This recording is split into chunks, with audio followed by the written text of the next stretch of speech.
Eu sempre fui aquela pessoa que acreditava na força do lar, sabe? Meu mundo era feito de tijolos bem assentados. Não eram tijolos de ouro, mas eram firmes. Eram a base da vida que eu e o Marcelo tínhamos construído com muito suor. A gente tinha a Serralheria Confiança. O nome já dizia tudo. Por 20 anos, eu fui a cabeça, o coração e o braço direito daquele negócio. Enquanto o Marcelo ficava lá na oficina, sujando as mãos de graxa e cortando ferro, eu ficava no escritório. Eu era quem cuidava dos livros, eu fazia o café, eu atendia o telefone e eu negociava os prazos. Eu era o alicerce que ele nem sabia que precisava, mas que mantinha a casa de pé. Aí, de repente, o chão sumiu. Não foi um terremoto, não. Foi um buraco cavado por dentro, devagarinho, sem ninguém ver. Um buraco de mentiras e escolhas erradas. Eu lembro perfeitamente daquele dia. Era uma terça-feira cinzenta, com cheiro de chuva que não vinha. O oficial de justiça veio bater. Não era a primeira vez que alguém vinha cobrar, mas essa batida foi diferente. Eu abri a porta e ele me entregou a papelada. Um maço grosso, pesado. Eu senti o peso daquelas folhas na mão e o peso da desgraça no peito. Eu sentei na mesa da cozinha, a mesma mesa onde eu ensinei meus filhos a fazerem a lição de casa, e li a verdade. Não eram só contas de luz atrasadas. Eram papéis do banco, da Receita Federal, notas promissórias de agiotas. O Marcelo tinha sumido. Levou o que sobrou da poupança e deixou a dívida. Uma dívida que não era só financeira, era moral. Ele tinha hipotecado a serralheria, a nossa casa e o pior de tudo, o terreno da minha mãe, que era a única herança dela. Sabe o que é o choque? Ele te congela. Eu não chorei na hora. Eu li os números, as datas, os nomes dos credores e senti um frio na espinha, como se tivessem tirado todo o ar do ambiente. Eu, Aurora, a mulher que segurava a barra de todo mundo, estava de joelhos diante de um monte de papel sujo. Eu estava em ruínas, mas as ruínas ainda estavam em pé, só que vazias por dentro. A notícia correu na velocidade da luz. Numa cidade pequena, a desgraça alheia é o noticiário principal. De repente, eu não era mais a Aurora da serralheria. Eu era a coitada da mulher do Marcelo, a que tinha sido abandonada e deixada na miséria. As pessoas paravam de me cumprimentar na feira. Os fornecedores ligavam a cada 5 minutos, gritando, ameaçando. Eu tinha que atender o telefone e ouvir coisas horríveis, enquanto meus filhos, o João e a Marina, tentavam estudar no quarto ao lado. Eles eram adolescentes e o desespero deles era um espelho do meu. Eu tinha que ser a rocha, mas a rocha estava desmoronando. Eu tentava sorrir, mas sentia que meu rosto ia quebrar. O pior de tudo era o olhar de pena. Eu odiava a pena. Eu queria que gritassem comigo, que me cobrassem, mas que não tivessem pena. A pena me fazia pequena, me fazia sentir culpada pela covardia dele. Eu passei as primeiras semanas tentando entender o que tinha acontecido. Como 20 anos de vida podiam ser destruídos em alguns meses de irresponsabilidade. Eu revirava as gavetas, os arquivos, tentando encontrar um sinal, uma pista, de que aquilo tudo era um mal-entendido. Mas não era. Era a realidade dura e fria. Ele tinha planejado a fuga, deixando a bomba nas minhas mãos. Eu tive que vender tudo o que podia para pagar as contas mais urgentes, a televisão, a máquina de lavar, as joias que minha avó tinha deixado. Cada objeto que saía da casa levava um pedaço da minha memória, um pedaço da nossa história. O banco não esperou. Em 3 meses, a casa foi a leilão. A casa que cheirava a café forte e a madeira recém-cortada. A casa onde eu dei à luz meus filhos, onde eu celebrei aniversários e onde eu chorei escondida. O dia da mudança, aquele dia, foi a coisa mais humilhante que eu já vivi. Eu chamei um caminhão velho, emprestado pelo seu Elias, o padeiro, que foi o único que não me virou as costas. Eu empacotei 20 anos de vida em caixas de papelão úmidas.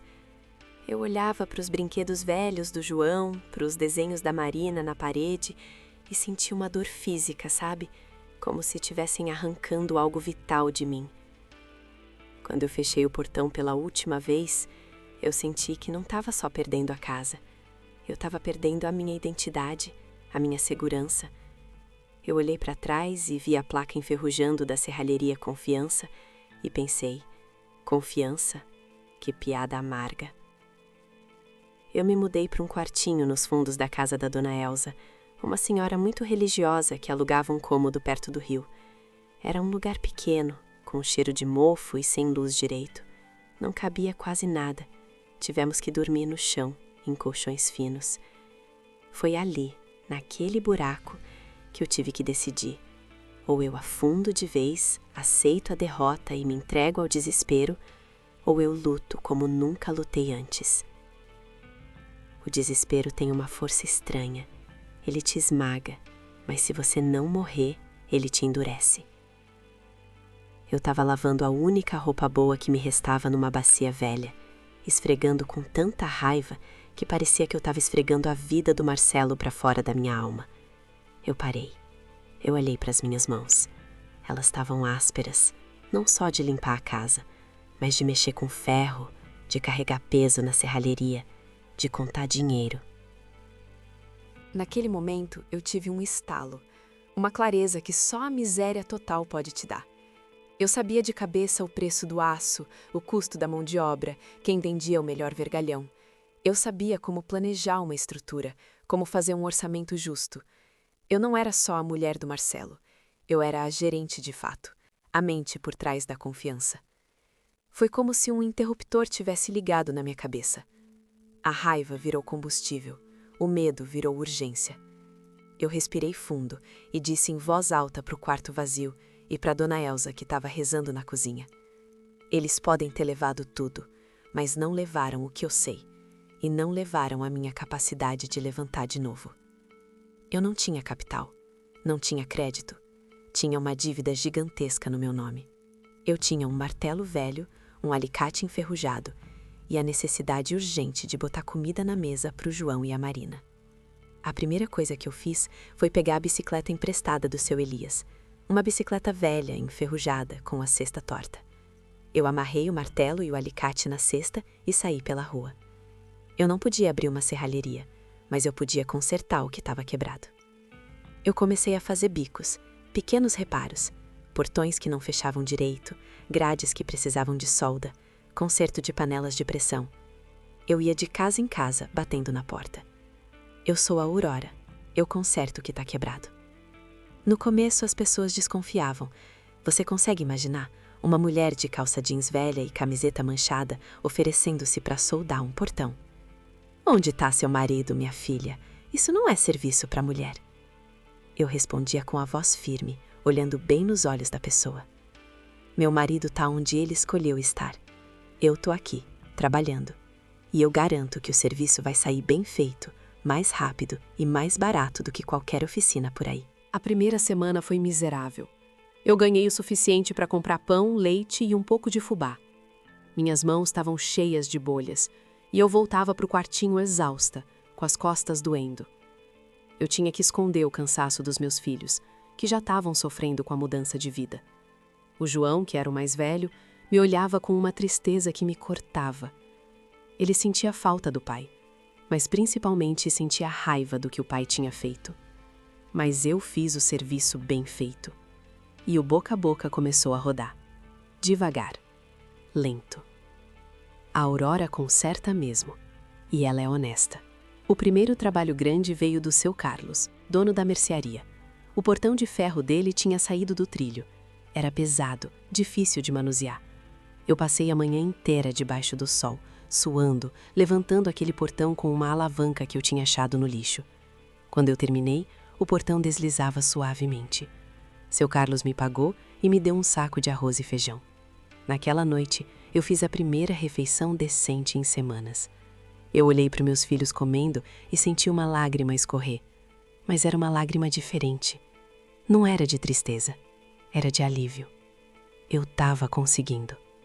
Eu não estava pedindo esmola. Eu estava trabalhando. O problema, porém, era a sombra constante da dívida. Os credores não paravam. Eles vinham até o quartinho da Dona Elsa. Um dia, um deles, um homem grande e feio chamado Jefferson, que era agiota, me encurralou na frente do portão. Cadê o Marcelo, Aurora? Eu quero o meu dinheiro. Se você não pagar, eu vou levar o que você tem de mais importante. Ele olhou para Marina, que estava voltando da escola. Eu senti o sangue gelar. Naquele momento, a Aurora, que era só a mulher do Marcelo, morreu de vez. Nasceu uma outra mulher, feita de aço e fúria. Eu me coloquei na frente da minha filha. Eu não gritei. Eu falei baixo, mas com uma intensidade que assustou aquele brutamontes. Escuta aqui, Jefferson. Eu não sei onde o Marcelo está, mas eu sei de uma coisa. Eu vou pagar cada centavo dessa dívida. Não por ele, mas porque eu sou honesta.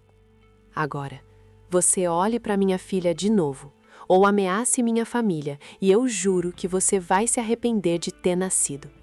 Eu não tenho nada a perder. Eu já perdi tudo.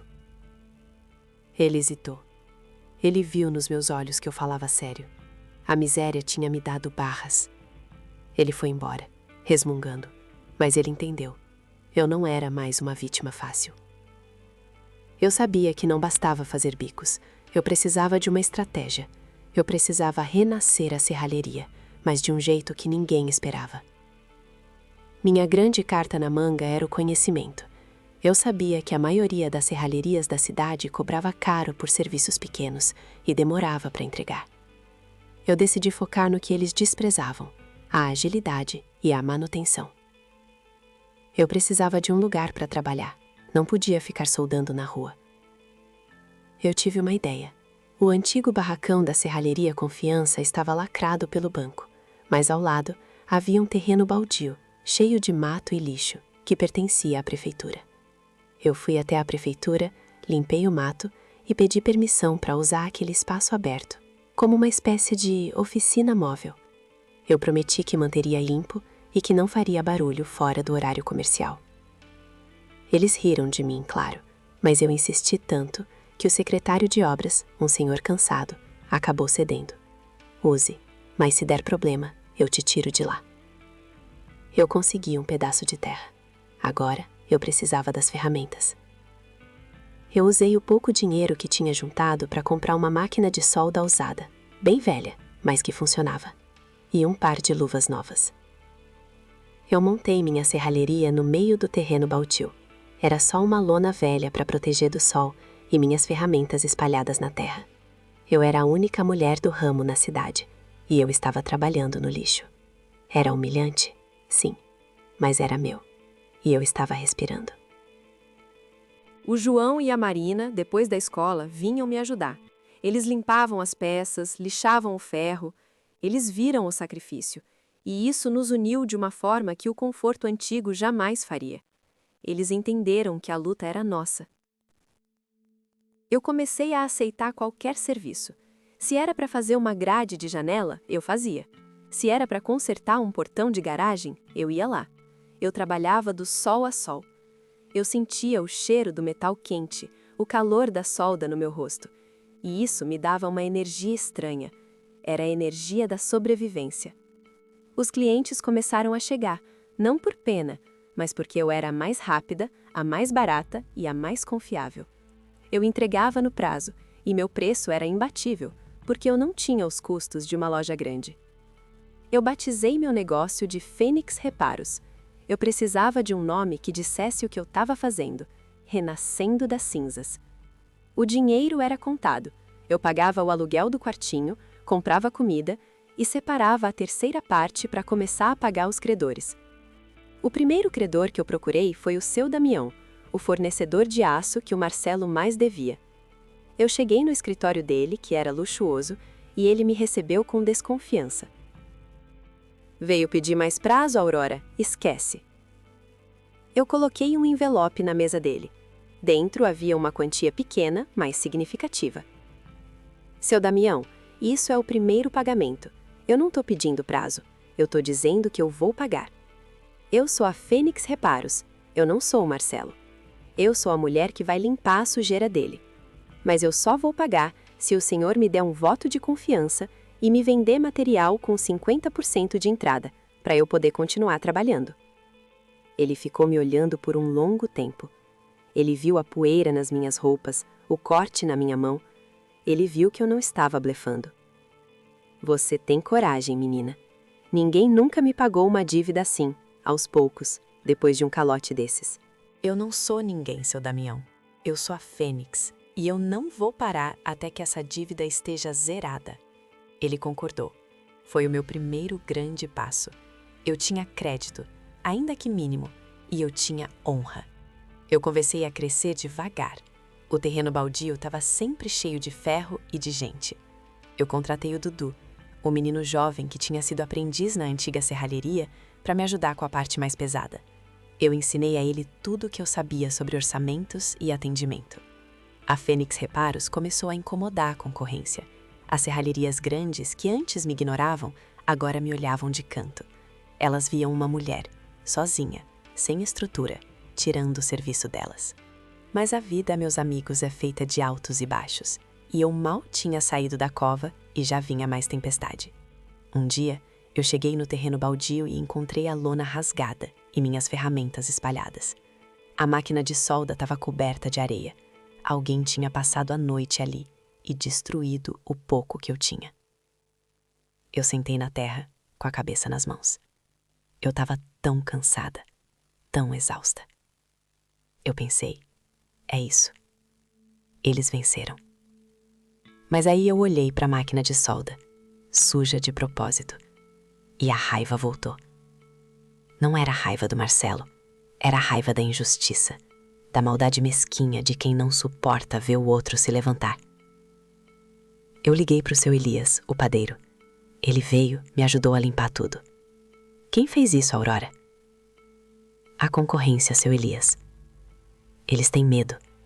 E quando o inimigo tem medo, a gente sabe que está no caminho certo. Eu não desisti.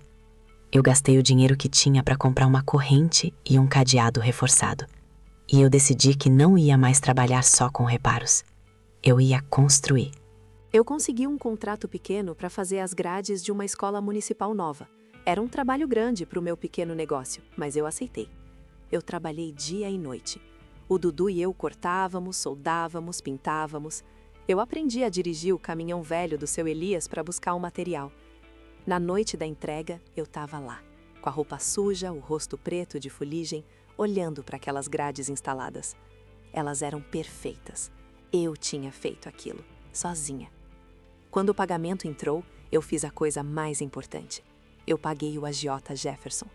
Eu não devia a ele o valor total, mas uma boa parte. Eu fui até o escritório dele. Ele me recebeu com um sorriso cínico.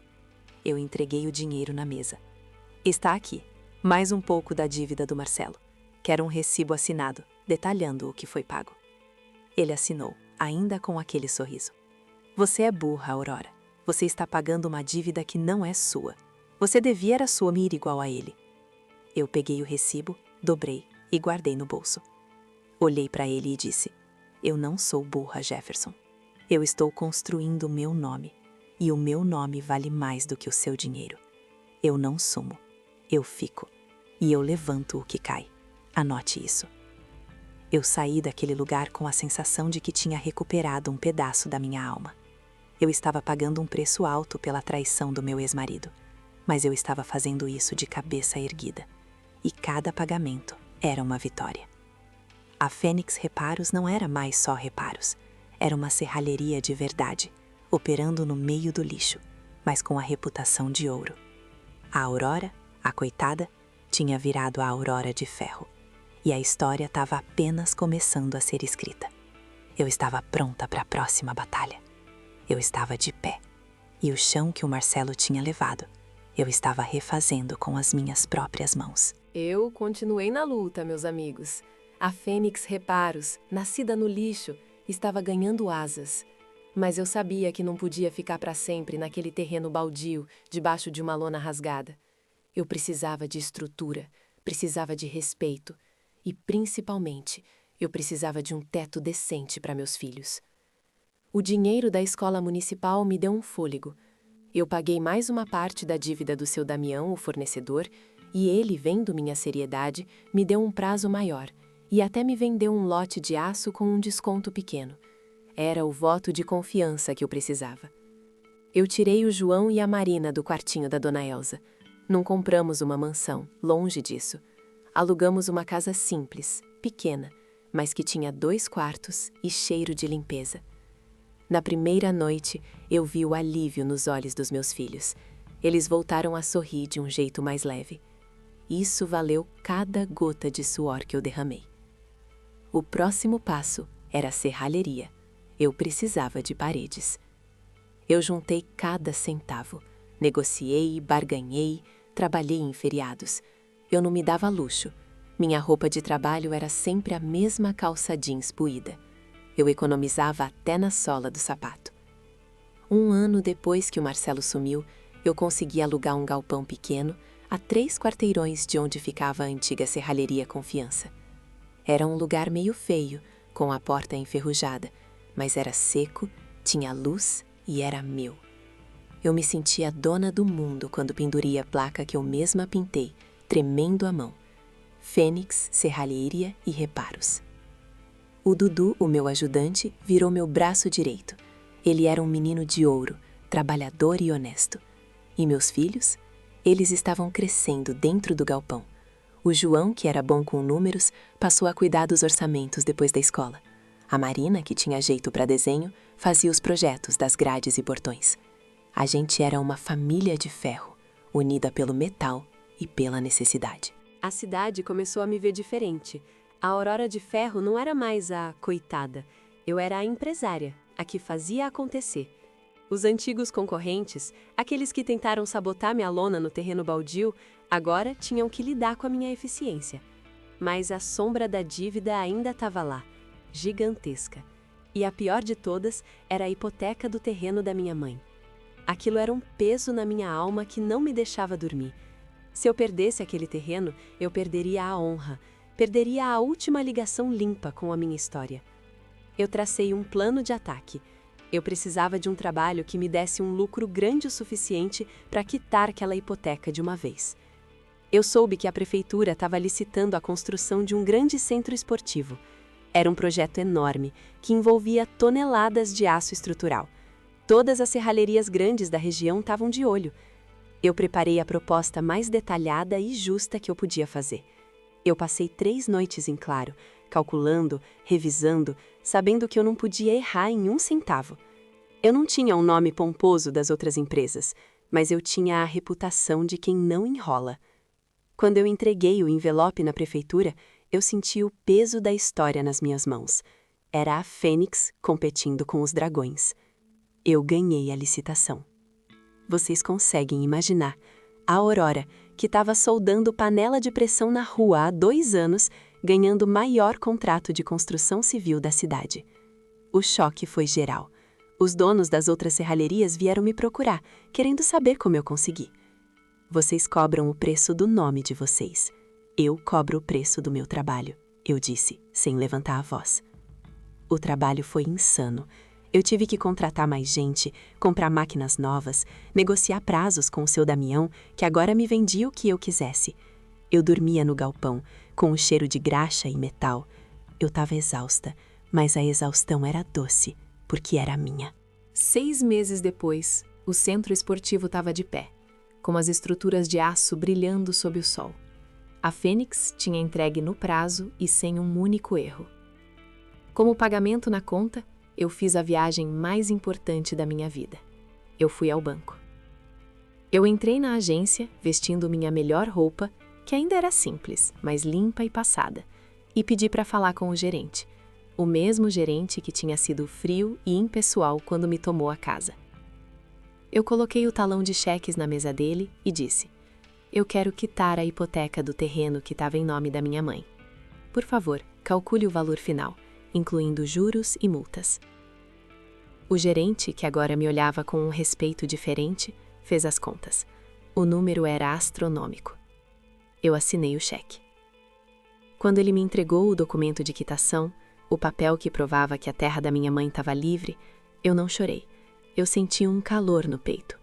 Não era só a terra. Era a minha dignidade restaurada. Naquele mesmo dia, eu procurei o agiota Jefferson. Eu não devia mais a ele, mas eu devia um acerto de contas moral. Eu entrei no escritório dele, que parecia mais sujo do que antes. Eu não levei dinheiro, levei apenas o comprovante de que a dívida do banco estava quitada. Jefferson, eu vim te avisar. Você está na lista. Eu já paguei a maior parte do que o Marcelo te devia, mas eu vim te dizer que se você continuar me ameaçando, se você continuar me importunando, eu vou te processar. Eu não sou mais a mulher que você encurralou no portão da Dona Elsa. Eu sou a dona de uma empresa que construiu o centro esportivo da cidade. Eu tenho advogados e eu tenho testemunhas do que você fez. Ele tentou rir, mas o riso falhou. Ele viu a força nos meus olhos. Ele viu que eu não tinha só dinheiro. Eu tinha poder. Você venceu, Aurora. Ele murmurou. Não, Jefferson. Eu corrigi. Eu me levantei. E agora, eu estou terminando de limpar a sua sujeira. O Marcelo? O Marcelo. Ele tentou voltar, claro. O sucesso atrai os parasitas. Um dia ele me ligou de um número desconhecido, chorando, dizendo que estava arrependido, que queria ver os filhos e ajudar na empresa. Eu peguei o telefone, respirei fundo e disse apenas uma frase. Marcelo, você não existe mais na minha vida. Você é só uma dívida paga. Eu sou a Fênix. E a Fênix não olha para trás, para cinzas. Eu desliguei o telefone e nunca mais atendi. Eu dei entrada no divórcio e o processo foi rápido, já que ele não tinha mais nada para reivindicar, só para pagar. Eu apaguei o nome dele da minha história. A serralheria Fênix prosperou. Não era só um negócio, era uma escola de honestidade. O João foi para a faculdade de engenharia civil, mas continuava trabalhando na Fênix. A Marina se formou em design industrial e trouxe novas ideias, modernizando nossos projetos. E a antiga serralheria Confiança? O imóvel original que o banco tinha tomado e leiloado ficou vazio por anos. Um dia, ele voltou ao leilão por um preço baixo. Eu comprei. Não para usá-lo como serralheria, pois o meu galpão já estava grande e moderno. Eu comprei para derrubar a placa enferrujada da Confiança e plantar uma nova. Hoje, naquele local, existe o Instituto Aurora, um centro de treinamento profissional onde eu ensino jovens, especialmente mulheres, a trabalhar com metalurgia, com solda, com o ferro. Eu ensino a técnica, mas principalmente, eu ensino a força. Eu estou aqui, diante de vocês, com minhas mãos ainda ásperas de tanto trabalho, mas com o coração em paz. Eu perdi tudo que era material, mas ganhei algo muito maior. Eu ganhei a minha liberdade e a minha voz. A Aurora de Ferro não é um apelido. É a prova de que, quando a vida te joga no fogo, você tem duas escolhas. Ou você vira cinza, ou você vira aço. Eu escolhi ser inquebrável. E a minha história, meus amigos, é o monumento que construí com as ruínas que me deixaram. E não tem preço que pague a beleza desse renascimento. Obrigada.